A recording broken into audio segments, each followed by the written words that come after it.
કોંગ્રેસમાંથી રાજીનામા બાદ અલ્પેશ ઠાકોર પ્રચાર મેદાનમાં આવી ગયા છે। આજે બનાસકાંઠાના દિયોદરમાં આવેલા કોતરવાડામાં અલ્પેશ ઠાકોર એક જાહેર સભા સંબોધશે, જેમાં ઠાકોર સેનાના અપક્ષ ઉમેદવાર સ્વરૂપજી ઠાકોરનો પ્રચાર કરશે। સાથે જ કોતરવાડામાં સ્વરૂપજી ઠાકોરના કાર્યાલયનો પણ અલ્પેશ ઠાકોર પ્રારંભ કરાવશે। બનાસકાંઠામાં ઠાકોર સમાજના મત સૌથી વધુ હોવાથી ભાજપ, કોંગ્રેસ અને ઠાકોર સેનાના અપક્ષ ઉમેદવાર વચ્ચે ત્રિપાંખીયો જંગ જામવાનો છે।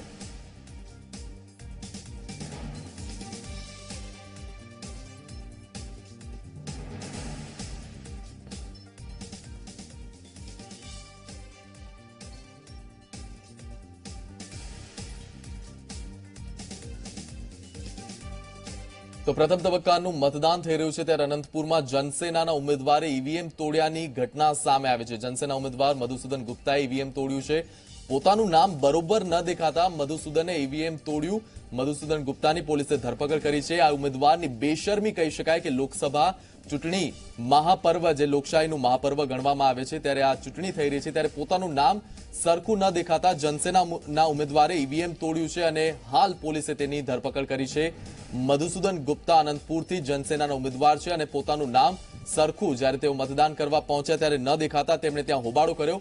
પોલીસ સાથે પણ ક્યાંક ઝપાઝપીના અને બોલાચાલીના દ્રશ્યો સામે આવ્યા હતા। ઈવીએમ તોડી નાખ્યું, જે બાદ અનંતપુરમાંથી પોલીસે તેમની ધરપકડ કરી અને તેમને હાલ અટકાયતમાં લીધા છે।